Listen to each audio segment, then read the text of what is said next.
parle pas de Macky Sall, on parle de Amadou Barry, on parle de Fatima Ba, on parle de Fall, on parle de Abdourahmane, des gens qui ont compté, qui ont fait le Sénégal. Dans yii ñu tuddee leen ko parce que affaire bi tamit loolu la affaire bi.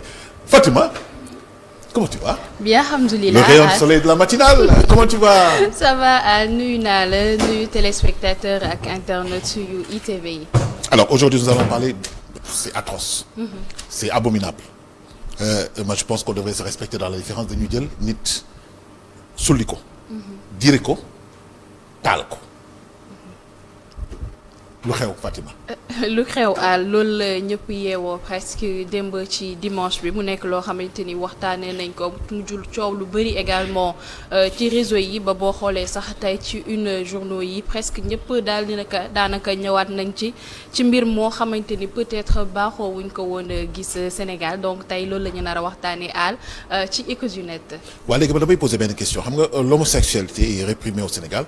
parce que dafa mel ni attentat la au meurtre la. Normalement c'est de 1 à 5 ans su fekkee nañ la jàpp ci flagrant délit. Man dama lay poser benn question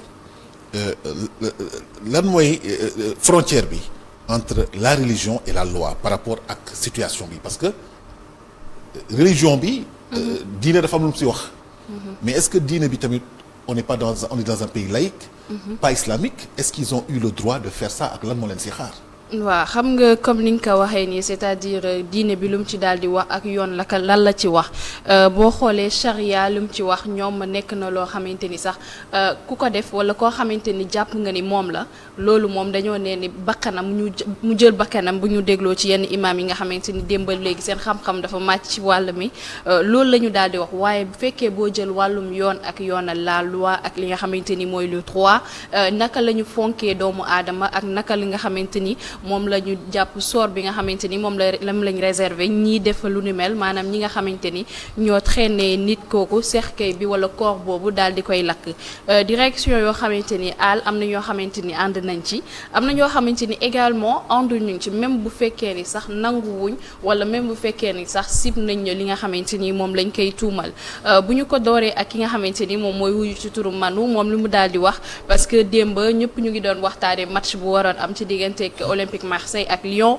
moom mu daal di ñëw mu ne pendant ce temps fi nga xamante ni mooy à Kaolack am na benn góor jigéen bu ñu bëggoon a suul ci cimetière plutôt bu Léona Niassène boo xamante ni moo fa nekk cimetière bu Kaolack bi gars yi nee nañ dañoo finir dañ kaa mujjee daal di taal loolu la ñu daal di mujjee wax di vidéo yoo xamante ni partagé nañ ko fépp am na ñoo xamante ni sax def nañ ci ay direct yoo xamante ni nit ñi di ko seetaan immédiat nag ñëwaat na ci mbir mi nu mu xewee ak suñu correspondant bi nga xamante ni moo ñu teewal foofu la ca Kaolack ñàkkul ni démb teewlu ngeen ko ci xibaar yi du nouveau dans l'affaire du corps ki nga xamante ni moom la ñuy jàpp présumé homosexuel brûlé ñoom lan la ñu daal di wax ginnaaw bi nga xamante ni bu mu génnee àdduna dañ ko daal di njëkk yóbbu Touba bañ ko yóbbee Touba nga xamante ni refus catégorique pour ñu denc ko foofu ñoom ci la ñu doon xool ay pexe naka la ñuy def ba denc ko feneen naka la ñuy def sax peut-être ba denc ko ci kër gi nga xamante ni foofu la génnee àdduna genn foofu nag liñ ko mujjee yóbbu ci cimetière bu Léona Niassène bu ñu sukkandikoo ba tey ci li nga xamante ni mooy suñu ndaw bi ñu toogal foofu la ca Kaolack ñoom nag waa Kaolack ñu yëg ni que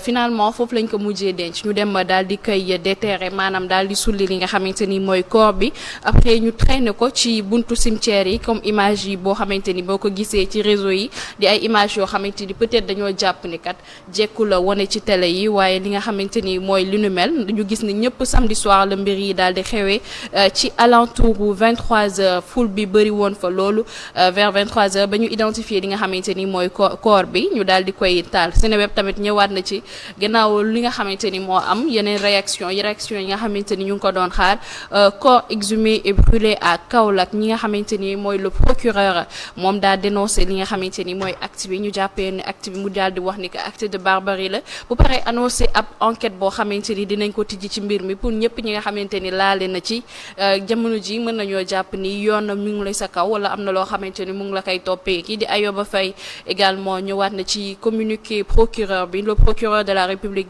de procureur plutôt bu Kaolack bi daal dinay annoncé li nga xamante ni mooy ouverture enquête pour ñu mën a identifier ñëpp ñi nga xamante ni ñoo laale mooy auteurs yi nga xamante ni ñoom la ñu gis ñoo daal di taal lu ni mel communiqué bi nag buñ ko mënee jàng ci communiqué bi ñoom jàpp nañ ni ci guddik 28 octobre ci lañ laal di yëkk bu nga xamante ni moo am lu ni mel lakk-lakk bi ñu daal di taal kenn koo xamante ni présumé la ñu wax présumé homosexuel la foofu la ca Léona Niassène comme nag ki nga xamante ni moo génn àdduna turam bi ñu ngi wax ni c'est entre C ak F gannaaw identification si lañ ko daal di taale ñoom nag jamono ji ñoom jàpp ni acte yi c'est d'extrême gravité relevant de la barbarité ñu ngi interpellé ki nga xamante ni ñooy autorités yi te nee nañ jàpp nañu mbir bi du loo xamante ni duñ ko punir daal mu nekk loo xamante ni kenn du ko punir maanaam yoon dina dal seen kaw bu ñu cherché ba doon noppi identifier ñi nga xamante ni ñoo def lu nu mel mu ne c'est pourquoi nous avons immédiatement demandé l'ouverture d'une enquête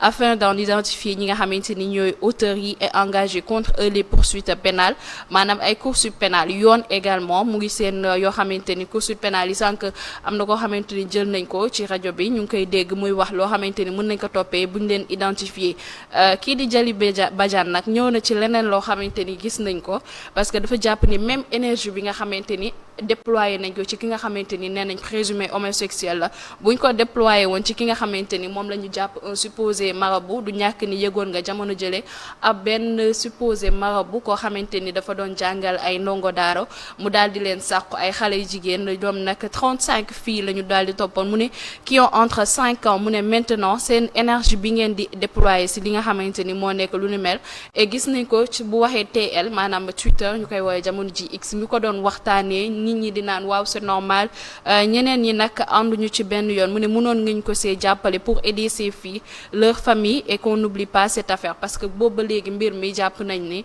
dañoo mel ni ku koy fàtte wala sax bëgg kaa nëxasal kii moom di wuyoo ci turu xëch lan la daal di jàpp mu ne la raison et l'humanisme en train de sombrer dans ce pays parce que gis nañ ni démb débat bi boo xoolee kat nit ku ñu lakk nit ñi kat mel ni comme si dañ ci doon jubilé dafa mel ni comme si loo xamante ni moom la ñu xamee woon suñu humanisme dañoo nekk di ko perdre ndànk-ndànk aal. man dama bëgg comprendre benn affaire xam nga dañ ne présumé. mooy wóoru leen. ku dee ba pare famille am moom droit déterrer ko incinérer ko parce que am na ñoo xam ne loolu lañ gëm mais imam bi ko julli. yàlla la si seet. nous sommes tous égaux devant la justice. Mais qu'est-ce qui a bien pu se passer dans la tête de ces gens-là? C'est du fanatisme, Amadou? Oui, c'est du fanatisme, c'est de la barbarie, c'est un manque d'humanité. Parce que au-delà de alors que la religion n'est qu'humanité. Exactement. C'est incroyable ça. man ba ma gisee image yi ça m'a tellement choqué, je me suis dit comment est-ce possible dans une république? Est-ce que tu sais une chose? Où était la police, où était la gendarmerie? Parce qu'il savait que le gars, parce que dégg na léegi si presse bi Touba lañ ko naroon suul. waa Touba bañ. Maintenant je sais pas comment ou bien pourquoi on l'a enterré à Léona, parce que c'est moi qui étais à la rédaction hier. Donc nous, à la rédaction, ça nous a tellement...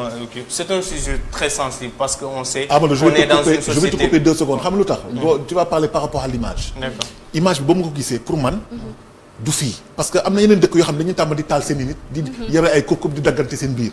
J'ai jamais pensé un instant, je pensais que c'était fake news là quoi. Vraiment loolu laa xalaatoon ah. Ok man bi ma ko gisee wax dëgg fa yàlla et puis je l'ai tenu d'une source sûre parce que c'est notre correspondant à Kaolack. Alors hier nous ça nous a un peu intrigué, le sujet est sensible et tout ça, mais à la rédaction hier on l'a traité. Qu'est-ce qu'on s'est dit? Il faut avoir. Qu'est-ce qui fait que ce sujet est sensible? Exact. Parce que c'est religieux. Non, pas religieux. Pourquoi? Mais on est dans une société bu xaw a doy waar. Et je ne veux pas peut-être tout dire ici, mais même le correspondant, le confrère qui est à Kaolack, quand je l'ai appelé hier, il me disait qu'il était un peu frileux. Maanaam da ci xawoon am tiitange parce que bu mu ko jàllalee nee na le feedback, le retour qu'il a eu, les gens lui disaient attention, fais gaffe. Menacé waaw genre yooyu xam nga rek yaa ma gën a xam. Parce que yenn saa yi tamit pour moi c'est de l'obscurantisme maanaam lëndëm la ñàkk xam la. man li ma ko wax rek mooy yow journaliste nga jàllaleel xabaar néew ma nga farafal la kii mais lii mënuñ koo bañ a jàll si la ñu wax ne il faut ñu am point de vue religieux versant religieux bi lan la si islam wax ñu am si benn imam déglu nañ ko ñu am si itam lan la ci loi wax. ñii pour l'équilibre de l'information waaw ñu def lii lan moo leen si nar a fekk. alors on les a eu nee nañ lii amul maanaam. dara lu koy justifier. cadavre amul dara lu ko justifier c'est vrai profanation de tombe la et puis incinération du cadavre yooyu maanaam dëppoo ak diine dëppoo ak loi réew mi. lenn rek moom ma xaw a jaaxal moi qu'est-ce qui s'est passé pour que ces gens-là aient l'outrecuidance de le déterrer exhumer ko. de le traîner. et puis on l'a vu tout de suite dans la presse corde lañ takk bopp beeg yooyu di ko traîner mais je me demande dans quel pays sommes-nous. Et il y avait 1 millier de personnes hein. Et bien sûr ils étaient nombreux. Et bien sûr il y avait des slogans na boy tu peux pas imaginer. Et ils ont traîné ça jusqu'en milieu de nuit ils ont incinéré ça avec un bûcher mooy indi ay safara ak yooyu bant yooyu def si ba mu kii def si essence soog koo sotti donc c'est le degré c'est le summum de voilà quoi du manque d'humanité. Donc je me disais lii nan la mën a xewee où était la police où était la gendarmerie. Donc il a fallu que presque 24 heures pour que le procureur de Kaolack réagisse. Donc loolu tamit xaw na ma kii tuuti mais on attend de voir ce qui va arriver aux parce que dans ce cas de figure là il y a une enquête qui se fait hein. Oui nee nañ ubbi nañ enquête on a vu le du tac au tac sortir un communiqué il faut mu xam tamit lu baax les tenants et les aboutissants. parle de barbarie et cetera mais vous conviendrez avec moi qu'on est dans une société malade peu frileuse mais malade et qu'aujourd'hui même pour en parler beaucoup sont réticents à en parler hein les droits de l'homme les qui sont très prompts à prendre et faire cause pour quelqu'un yooyu mais démb on a essayé non quand même jamono dina si wax dina am benn posture. dégg gu leen ci de. mais il faut dire aussi que la criminalisation de l'homosexualité au Sénégal n'a été rejetée. Exactement ils ont le même droit que tout le monde. On se respecte dans la différence. C'est vrai que l'islam daf leen rëbb. Pas que l'islam seulement. Toutes les religions mais je veux dire non mais moi je parle en tant que musulman. D'accord. Voilà mais loolu mooy réalité bi. Oui bien sûr maintenant. Bien sûr c'est man je comprends pas en fait j'essaie de comprendre mais j'arrive pas à justifier cet acte-là Fatima. C'est pas raisonnable du tout déjà man c'est l'acte quoi le matin quand tu te réveilles tu vois des images yoo xamante ni partagé nañ ko première réflexion bi ngay am mooy ne est-ce que c'est au Sénégal parce que loo xamante ni mosoo ko gis et après j'ai vu que c'est en 2008 amoon na loo xamante ni c'était un peu pareil lu amoon fii Sénégal par contre boo xoolee li nga xamante ni moom la bari daal di wax lu toll ni Kaolack quand même ñàkkul ne ba ñuy gisee ful bi naa ni den traîné wu doon dem ci cimetière bi autorité yi nga xamante ni ñoo fa nekk ana police bi jamono jooju même bu fekkee sax mën nañ ñoo génnee la thèse bi naan nañu peut-être police mënul contenir foule boobu parce que boo xoolee foule bi c'était énorme et même loo xamante ni góor jigéen nekk na loo xamante ni rëbb kenn bëgg ko kenn loo xamante ni fu mu jaar sax yow boo fa jaaree boo moytu ñu bindal la bàkkaar et c'est vrai que nee nañ góor jigéen kenn waru ko suul ci cimetière mais loolu noonu yow boo demee nga xamale ko waa famille bi on va s'arranger xool feneen foo xamante ni mën nañ ko suul nit ku nekk mais fan nañ leen ko yóbbu ci àll parce que le xalaat si àll ba ci àll bu gën a sori mais quand même l'acte gis nit koo xamante ni au-delà de l'appartenance au-delà de nit ki góor jigéen la wala du góor jigéen nit la maanaam doomu aadama la. c'est une personne c'est une personne boo xamante ni nga brûler ko c'est comme si nga jël yàqu laq mel ni kuy dibi loo xamante ni après yow on se dit que man ñi def loolu man. jàppee na ma yàlla baal mais jàppeewu ma ne ay doomu aadama parce que boo xoolee sa moroomu nit yow nga sañ di ko taal yow nga sañ di ko lakk après yow tu te réclames musulman un bon musulman xeet boo mënti nekk te ñooñu noonu tey boo leen gisoon gaw ma nga ñee seen jaamu yàlla gaw ma également nga ñee leneen loo xamante ni loo koy def ci image yi tu ne vois presque que des enfants ay jeunes yoo xamante ni yu ay ndaw lañ boo gisoon sax mag wala ñeneen et ñëpp di leen encourager slogan yi nga xamante ni ñu ngi ko doon partager di ko wax benn instant ruslu na ci jamono boo xamante ni ñee ñu ngi fee di yee fitna entre Palestine ak Israël fitna bi ñu koy gis feneen tey jii ñu gis ko Sénégal donc c'est un peu compliqué quand même d'utiliser la raison ci cas bu ni mel bu ñu waxee que suñu dëkk bi également 95% yoo xamante ni ay musulmans lañ tolérance fu nekk mën nañ kaa appliquer l'humanisme également donc nañu gën a xoolaat suñu kenn gënul nekk jullit keneen ki ku nekk ak jaamu yàllam li ñu doon wax démb maa ngi koy gis nit ñi di ko wax am na loo xamante ni yàlla moo fa war a àtte maanaam du àtte doomu aadama yàlla moo ko war a def yàlla mooy xool ndax kii da koy lakk wala du ko lakk nañu rafet njortu rek si suñu jaamu yàlla. Moi j'attends avec impatience ce que va faire la justice ou bien enquête bi lan lay fan lay mujj ko yooyu ñu def lii parce que il y a des vidéos qui le montrent donc suñ si jógee man defe naa ne du jafe pour ñu identifier ñu ko def.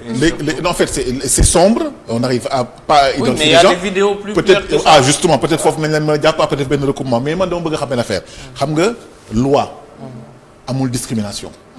Normalement.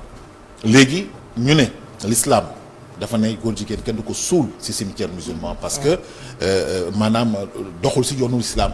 Il ne remplit pas les critères qui font... Excuse-moi Amadou. Il ne remplit pas les critères qui font de lui un bon musulman. Maintenant ñooñu fan lañ leen di suul c'est une question que je te pose Amadou. Toi en tant qu'humain humaniste ok on y va. Pour la question mooy ña fan lañ leen war a suul. Pour moi le problème d'abord c'est que lu firndeel ne waa ji luñ ko jiiñ loolu la woon parce que tey jii nii amuñ benn certitude wax ne moom la woon. Oui parce que présumé dañuy bind. te a posteriori à post-mortem mënuñ koo xam. T'as pas répondu à ma question. Non parce que d'accord mais y a un préalable à ça. Non maanaam xamuñu moom ndax. góor jigéen la mais loolu teg nañ ko de côté ba pare. te pour firndeel ko. yow laa wax dama la poser question. mais naam pour firndeel ne loolu la. islam dafa am nuñ ko wonee maanaam il faut ñu am ñeenti nit. ñoo xam ne fekk ndowuñ ko. dëgg la. ñoo xam ne seen diine wala seen maqaama kenn du ko laam-laam pour ñu certifier ko te tey jii nii toutes ces preuves là on les a pas. Absolument. Donc c'est très difficile pour répondre à cette question. Maintenant comme je l'ai dit, l'imam l'a dit tout à l'heure dans le bulletin d'information on ne peut exhumer ou déterrer le corps d'un individu qu'en cas de 4 hypothèses wax na ko hypothèse bu njëkk bi imam kii jàll nañ ko waaw non avant imam Birame Pouye mais le président des oulémas du Sénégal imam Moutar Ndiaye wax na ko il a donné les 4 raisons donc toutes les 4 raisons là n'étaient pas remplies moi je me demande juste comment lan moo tax parce que démb bi ma waxtaanee ak suñu correspondant bu Kaolack def ma ne waa ji dëkkul Léona il est de Nioro qui est dans le département de Kaolack donc je me disais lan moo tax xëy na suluñ ko woon dëkkam rek xëy na mënoon nañ parce que nee na ma Kaolack la gaañ dañ ko bañ xam na mais en tout cas on ne peut pas il faut qu'on lui trouve le droit à la sépulture je le dis maintenant xëy na kay li ñu mën a wax mooy duñ ko suul fu ak fu ñeneen ñi fu ñu suul ñeneen ñi mais mënuñ koo bañal sépulture maintenant xaw ma lan mooy nekk maintenant taxawaay mbokkam yi si en tout cas ils vont porter plainte sûrement et puis de toute façon le procureur c'est chose ici. Est-ce que ça maintenant Fatima je me lay poser benn question bi nga xam daf ko waaf. Non parce que en tant que humain. fan nañ leen war a mën a suul puisque ñu nee nañu waruñu nekk si biir est-ce que état bi tamit war a jël initiative beral leen benn bërëb boo xam ni foofu lañ leen di suul. parce que loolu tamit su ko defee discrimination day am ça veut dire que day loi lu mu wax ñoom dañ koy transgresser maintenant c'est quoi la solution. waaw man je pense pas que ñu beral leen fi ñu leen di suul nekk solution ça veut dire c'est comme si dañuy encourager li nga xamante ni mooy góor jigéen bi mais li nga xamante ni moo leeragul ba léegi àll bu ñu nee présumé ba léegi kenn xamul ni wala peut-être ñu mu dëkkaloon mais man ba léegi gisuma koo xamante ni nee na dafa ne moom la dafa ne moom la gisuma koo xamante ni famille wam génn nañ ne exactement moom li nga xamante ni moom lañ koy tuumal moom la xamuñu ndax tuub na xamuñu également ndax ba léegi mu ngi ci woon donc li nga xamante ni moom la imaam yi ndax ñoom jàpp nañ ni seen xam-xam moo seen diine wala si li nga xamante ni moom la ñu nekk moo gën a sori ñun ñi nga xamante ni peut-être ñoo siy wax ñoom bu ñu demee ba wax ni que l'islam nee na koo xamante ni suul nañ ko nekkul génnewuñ ko pour affaire autopsie génnewuñ ko pour yeneen yu nu mel mais dañ kaa génnee pour li nga xamante ni mooy laq ko taal ko parce que dañoo ne waruñu ko faa suul et c'est vrai que bu fekkoon ni góor jigéen la wala bu fekkee ni góor jigéen li ñu koy tuumal moom la amuñu droit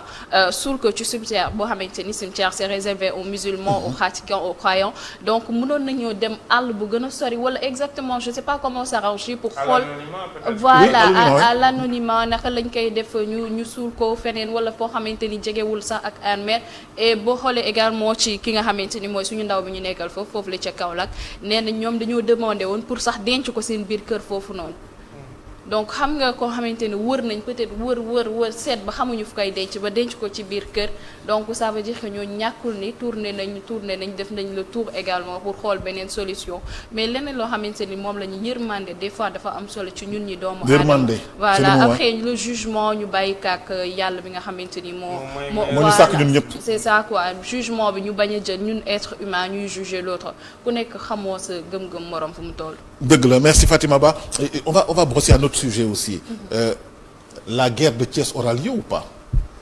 Amadou Ba qui est à Thiès une marche.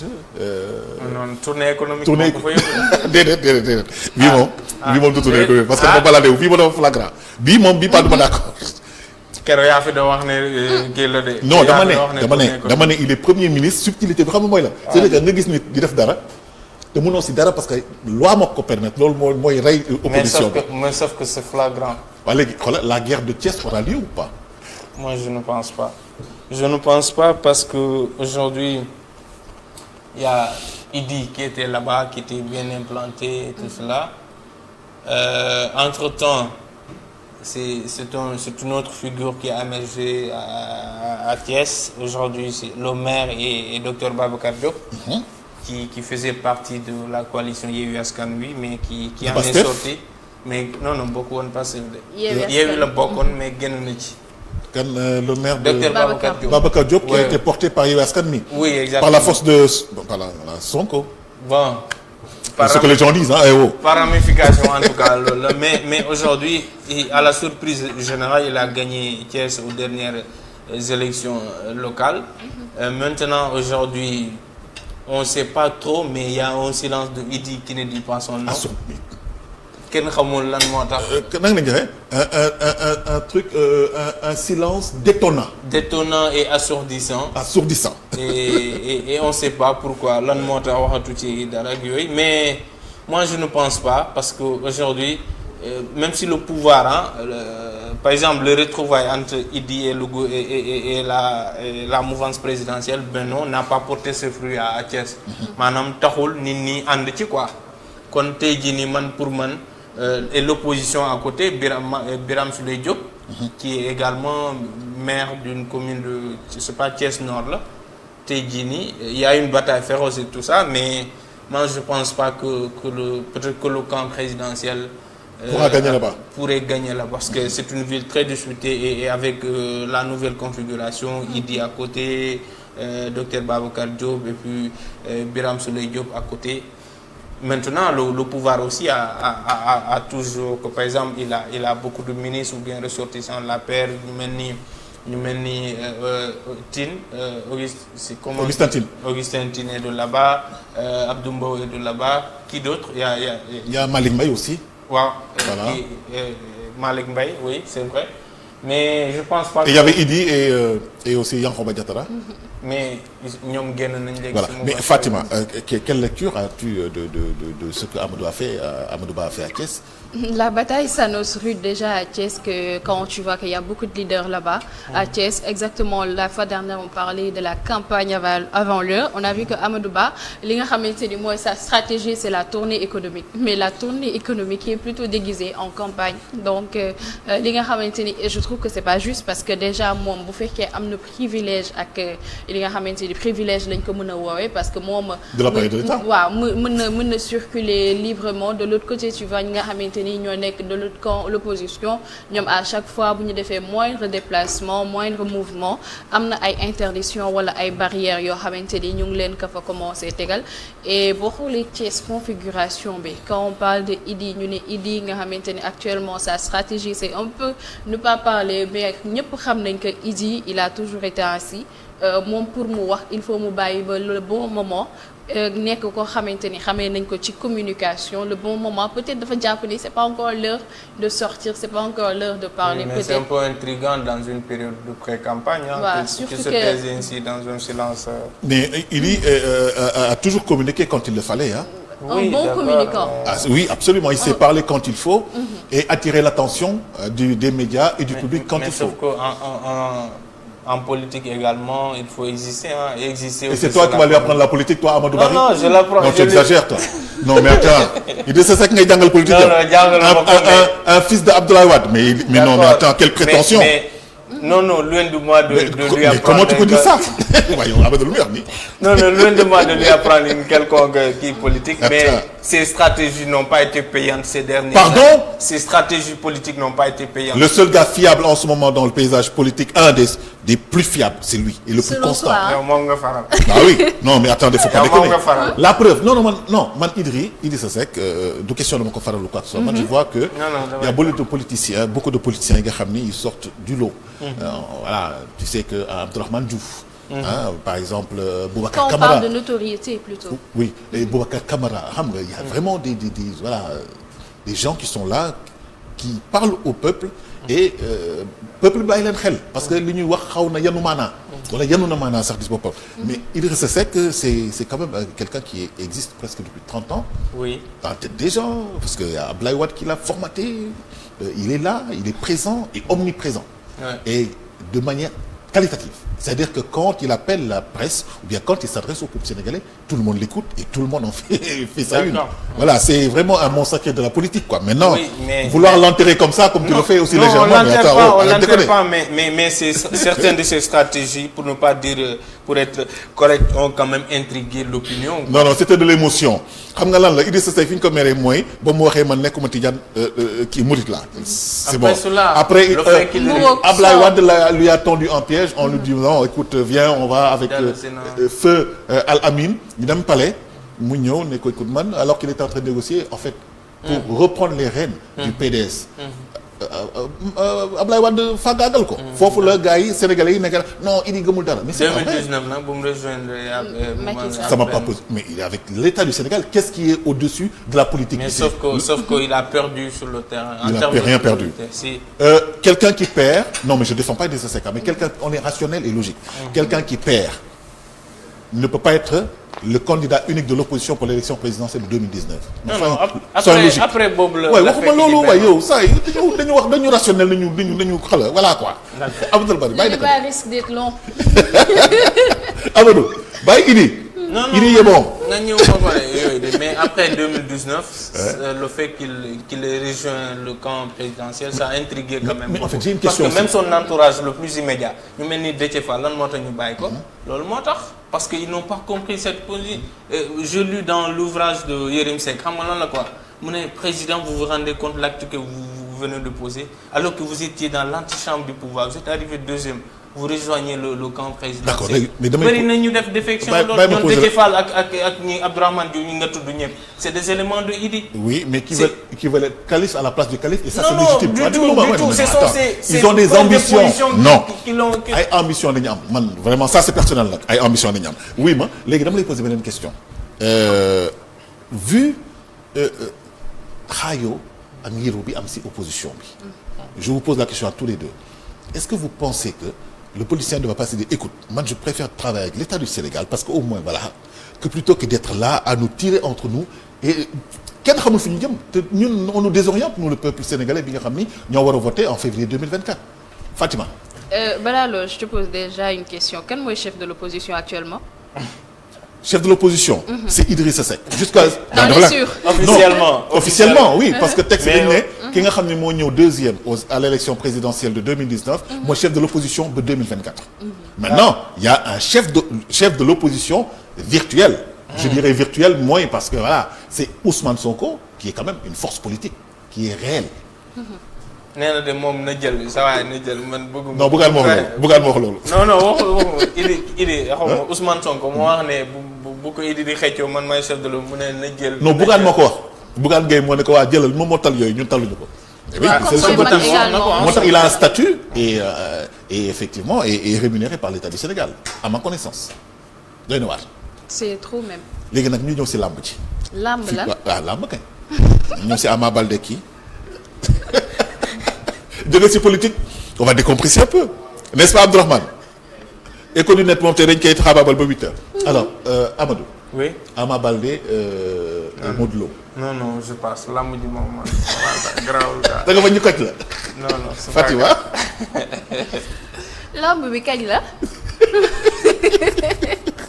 vous n'êtes pas sérieux. Non, mais je demande la date, c'est quand? La date. C'est dimanche bii di ñëw. Dimanche. entre le roi des arènes et Ama Baldé. outsider nag nañ ko wax. Ça promet. analyse boo xamante ni boo ko defee doo perdre ça promet et que lamb bi ku juum daanu. ku juum daanu. yow mu ne lay këlaale. Fatima triangle. ku juum daanu. yow kan mooy sa mbër. kan mooy sa mbër. bon. quelle analyse. am na ay temps daal sama mbër loolu mais comme léegi dama xaw a di connecté wu tuuti ci lamb bi. waaw te moom également pareil. sama mbër bi. d'accord et toi qui est ton lutteur. bon est-ce que jar na ma koy wax. Modou Lo. Modou Lo. Ouais. ok bon celui qui gagne dimanche. Ah non, il est il préserve sa couronne. Il est roi des arènes hein, et il a de belles chances de remporter ce 9e trophée parce que avoir leur double leader. benn téléspectateur bi nga naan Ama yee man faruma fenn de ah Arona. Ah ouais. Il nous regarde oui depuis voilà la banlieue. D'accord. Ah ben dis donc, mais écoutez, merci beaucoup Eco du Net. C'était vraiment très intéressant. On a parlé aussi d'actualité parce que c'est toujours voilà les échos du net parce que t'as une rubrique bi nga xam ni elle est assez transversale en fait. Voilà, merci beaucoup Fatima Ba. On te retrouve mercredi prochain. Toujours avec un excellent sujet. À mercredi. Et tu viendras tous les jours, tu verras toi, tu viendras tous les jours. Par de la force doole Mbam. Amadou. Oui. Sur son téléphone quoi. Et en direct quoi. À demain inchallah. Et oui. OK. C'est bon. C'est bon inchallah. Ah tu pars déjà comme ça. Mais reste aussi. Ah 8h jot na. À 8h